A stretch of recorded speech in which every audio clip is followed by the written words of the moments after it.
Udah. Assalamualaikum warahmatullahi wabarakatuh. Shalom, Om Swastiastu, Namo Buddhaya, Salam Kebajikan. Pertama-tama, saya selaku perwakilan dari kelompok 11 ingin mengucapkan terima kasih kepada Bapak Dr. Rusdi M. Biomed dan teman-teman sekalian atas kesempatan yang diberikan kepada kami untuk menyampaikan materi berjudul Keanekaragaman Hayati. Oke, kelompok 11 terdiri dari Fadia Revi selaku pemateri, Mutiara Azhara selaku pemateri, saya, Nabila Putra Adisti selaku moderator dan pemateri, dan juga Ramadiva Pramesti sebagai pemateri. Oke, materi selanjutnya akan dijelaskan oleh Ramadiva. Ramadiva, dipersilakan. Oke, baik. Terima kasih, Nabila. Yang pertama ada tingkat keanekaragaman hayati. Keanekaragaman hayati dapat diartikan sebagai keanekaragaman makhluk hidup di suatu lingkungan tertentu yang ditimbulkan oleh dua faktor, yaitu faktor gen dan faktor lingkungan. Ada 3 tingkatan dalam keanekaragaman hayati, yaitu keanekaragaman hayati tingkat gen, spesies, dan ekosistem. Yang pertama ada keanekaragaman hayati tingkat gen. Keanekaragaman hayati tingkat gen merupakan keanekaragaman yang ditimbulkan oleh adanya variasi gen atau struktur gen dalam suatu spesies makhluk hidup.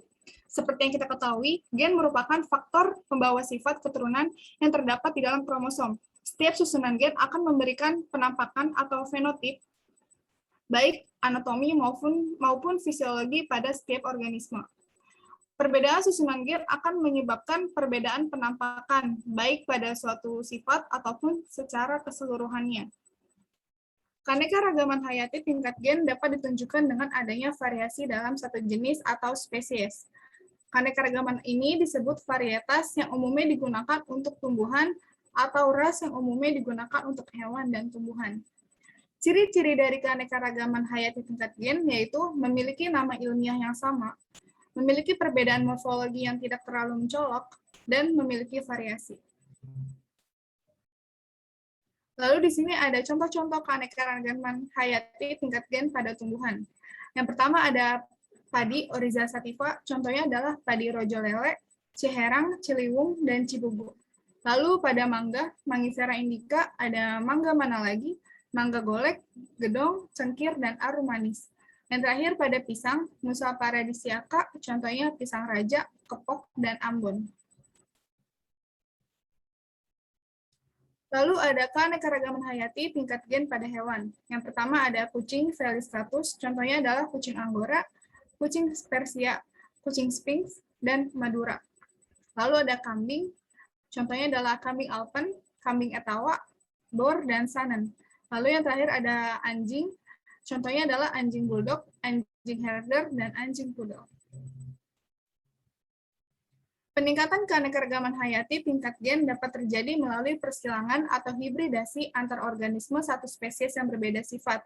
Selain itu, peningkatan keanekaragaman juga dapat terjadi melalui domestikasi yang merupakan pembudidayaan hewan dan tumbuhan liar oleh manusia.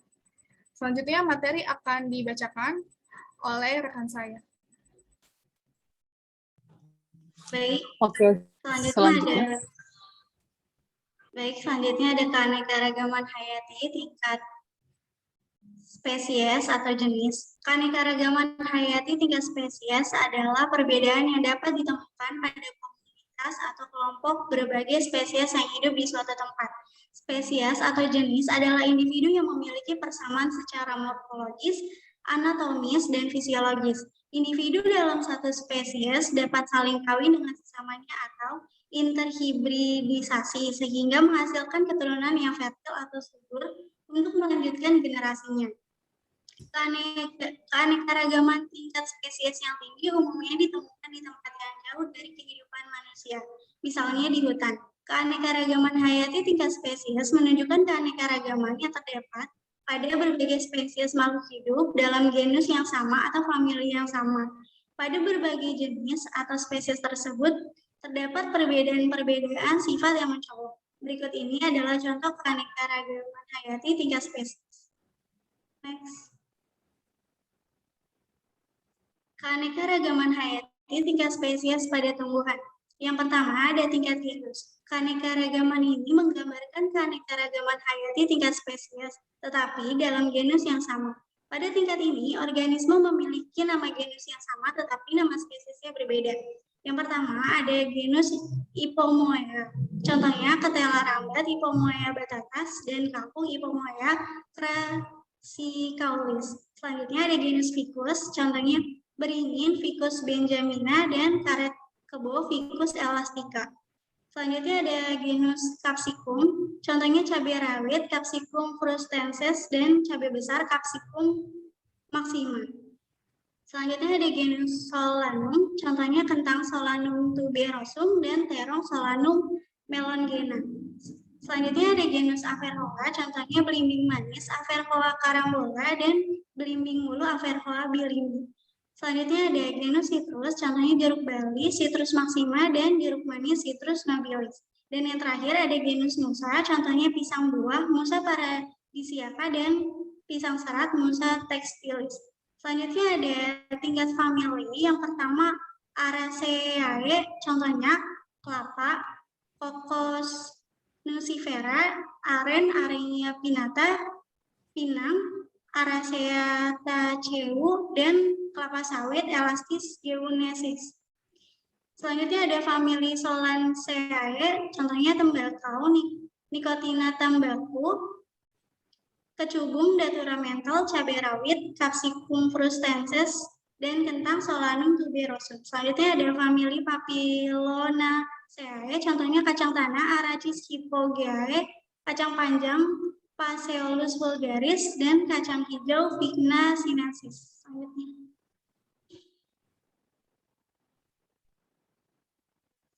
Ada famili Poaceae, contohnya padi Oryza sativa, jagung, zeamais, alang-alang, Imperata cylindrica.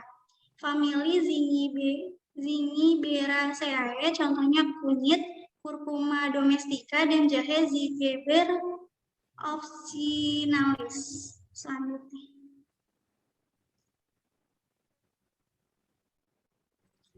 Ada keanekaragaman hayati tingkat spesies pada hewan tingkat genus. Yang pertama, genus Felis, contohnya kucing leopard, Felis bengalensis, kucing rumahan, Felis silvestris, kucing hutan, Felis chaus.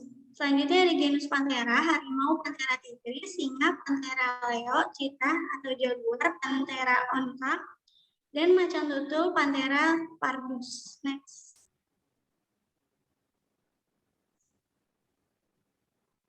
Ada genus Bos, sapi berpunuk, Bos indicus, sapi potong atau dan perah, Bos taurus, sapi asli Indonesia, Bosondaicus.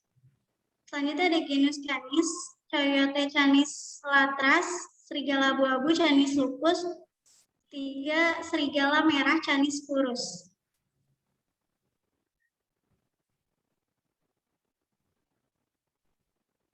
Selanjutnya ada keanekaragaman hayati tingkat spesies pada hewan tingkat famili.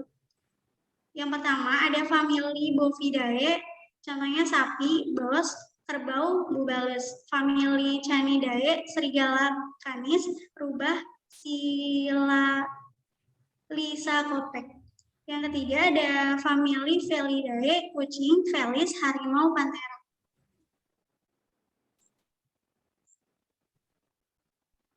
Selanjutnya akan dilanjutkan oleh rekan saya. Oke, selanjutnya ada keanekaragaman hayati tingkat ekosistem. Keanekaragaman hayati tingkat ekosistem merupakan keanekaragaman yang terjadi karena perbedaan letak geografis. Nah, perbedaan letak geografis menyebabkan perbedaan iklim. Nah, selanjutnya perbedaan iklim menyebabkan terjadinya perbedaan suhu, curah hujan, intensitas cahaya matahari, dan lamanya penyinaran matahari. Nah, perbedaan-perbedaan tersebut akan mempengaruhi jenis-jenis flora atau tumbuhan dan fauna atau hewan yang menempati suatu daerah di kawasan tersebut. Nah, keanekaragaman jenis-jenis flora dan fauna yang menempati suatu daerah akan membentuk ekosistem yang berbeda. Selanjutnya. Nah, yang pertama ada ekosistem lumut atau tundra.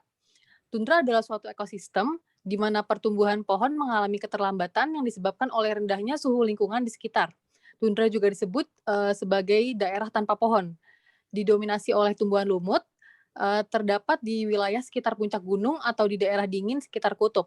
Hewan yang hidup di ekosistem ini berbulu tebal seperti bison kutub, rusa kutub, dan beruang kutub. Nah, tundra adalah daratan tanpa pepohonan dan juga disebut sebagai padang lumut karena sebagian besar terdiri atas lumut.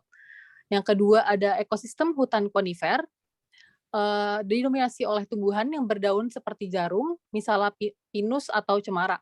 Tingkat kesuburan tanah di kawasan konifer tidak terlalu bagus. Hal ini dikarenakan berbagai jenis tumbuhan yang ada di hutan ini tidak menggugurkan daunnya, sehingga mempengaruhi kesuburan tanah dan menyebabkan tidak semua tumbuhan dapat hidup. Tanah hutan konifer juga cenderung bersifat asam dan berbatu-batu. Satwa yang hidup di hutan konifer merupakan spesies yang telah beradaptasi dengan kondisi cuaca dan iklim daerah subtropis. Contohnya adalah beruang. Next. Selanjutnya ada ekosistem hutan hujan tropis. Hutan hujan tropis merupakan bioma dengan vegetasi flora dan fauna yang paling variatif. Tanah yang subur biasanya sering dikategorikan sebagai hutan belantara yang banyak hewan-hewan anehnya. Nah, meskipun jumlahnya sangat sedikit, hanya menutupi 2% dari seluruh permukaan bumi, tapi 50% hewan dan tumbuhan yang ada di bumi hidup di sana. Ditumbuhi oleh bermacam-macam pohon, liana, dan epifit. Terdapat di daerah tropis, contohnya Indonesia. Hewan yang hidup di dalam ekosistem ini antara lain adalah kera dan burung. Selanjutnya ada ekosistem padang rumput, didominasi oleh rumput-rumputan, karena kondisi tanahnya yang mempunyai porositas tinggi membuat tanaman sulit mendapatkan air. Alhasil, tanahnya menjadi tandus dan tidak subur. Maka dari itu, tumbuhan yang dapat menyesuaikan diri terhadap lingkungan seperti itu hanya rumput. Terdapat di wilayah kering, pada ketinggian sekitar 4.000 mdpl, hewan yang hidup di ekosistem ini adalah mamali besar, karnivora, dan herbivora, seperti zebra, bison, dan kanguru. Next.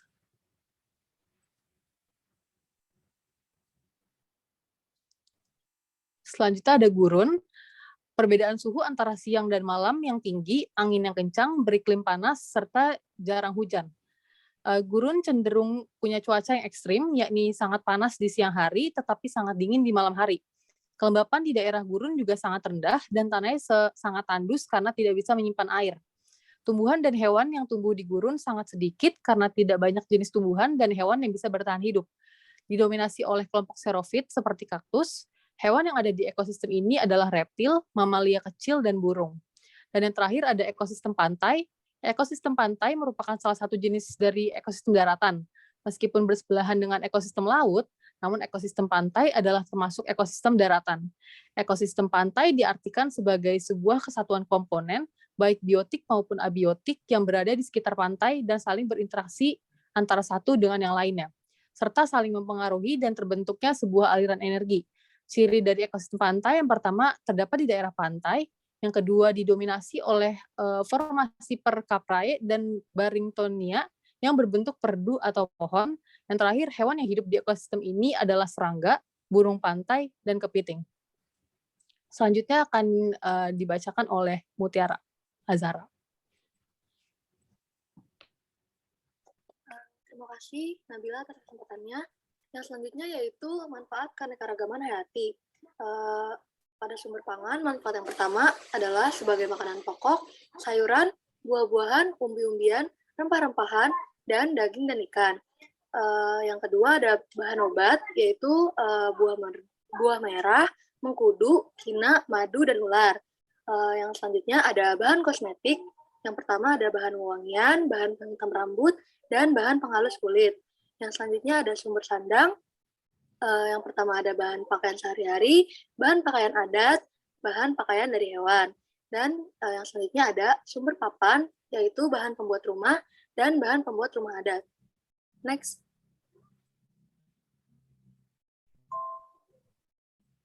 Yang selanjutnya ada plasma nutfah. Plasma nutfah akan mempertahankan mutu sifat organisme dari generasi ke generasi. Contohnya, padi rojo lele akan mewariskan sifat pulen dan rasa enak. Lalu aspek budaya, yang pertama ada budaya berziarah, upacara ngaben, hari raya kurban, dan perayaan Natal. Yang selanjutnya ada ilmu pengetahuan. Tumbuhan dan hewan merupakan sumber ilmu pengetahuan. Dengan mengembangkan ilmu pengetahuan, kehidupan manusia akan lebih sejahtera. Lalu penyeimbang lingkungan, tumbuhan dan hewan merupakan sumber ilmu pengetahuan. Dengan mengembangkan ilmu pengetahuan, kehidupan manusia akan lebih sejahtera. Dan yang terakhir ada sumber keindahan. Tanaman hias, contohnya mawar, anggrek, dan aneka bonsai. Lalu ada hewan peliharaan, contohnya lovebird dan burung beo. Next. Yang selanjutnya adalah kerusakan keanekaragaman hayati. Seperti yang sebelumnya sudah dijelaskan oleh rekan saya, bahwa keanekaragaman hayati adalah keanekaragaman organisme yang menunjukkan keseluruhan variasi dari gen, jenis, dan ekosistem pada suatu daerah. Jadi, kerusakan keanekaragaman hayati berarti rusaknya keanekaragaman organisme baik pada tingkat gen, jenis, atau ekosistem. Next.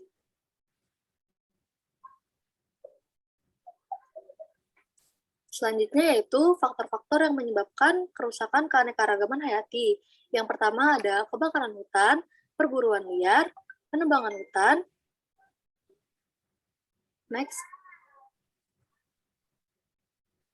Pencemaran lingkungan, perubahan iklim, dan pengeboman laut. Next. Lalu, akibat kerusakan dari keanekaragaman hayati. Berkurangnya keanekaragaman hayati di alam memberi dampak baik secara langsung maupun tidak langsung yang akan merugikan bagi makhluk hidup. Karena manusia, hewan, dan tumbuhan merupakan komponen ekosistem alam yang saling berkaitan. Beberapa dampak yang timbul antara lain yaitu kepunahan, kekeringan, banjir, dan kenaikan permukaan air laut. Next. Setelah mengetahui akibat dan faktor-faktor yang menyebabkan keanekaragaman hayati, berikut adalah cara mencegah kerusakan keanekaragaman hayati.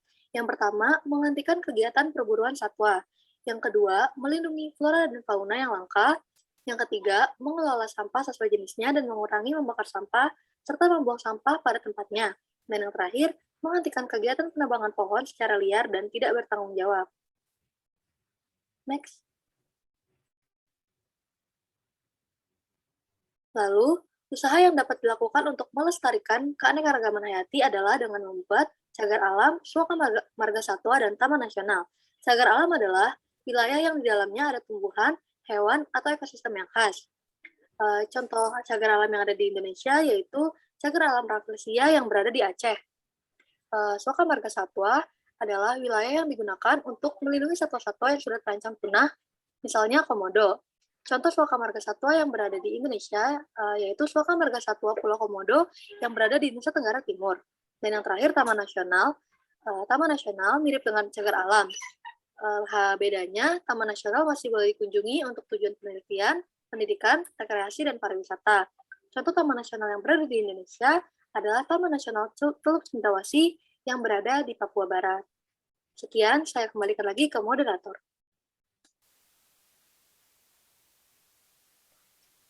Oke, terima kasih atas penjelasan-penjelasannya. Kami dari kelompok 11 memohon maaf bila ada kekurangan dan kesalahan di tengah presentasi yang kami lakukan hari ini. Kami kelompok 11 mengucapkan terima kasih atas waktu dan perhatian Anda. Wassalamualaikum warahmatullahi wabarakatuh.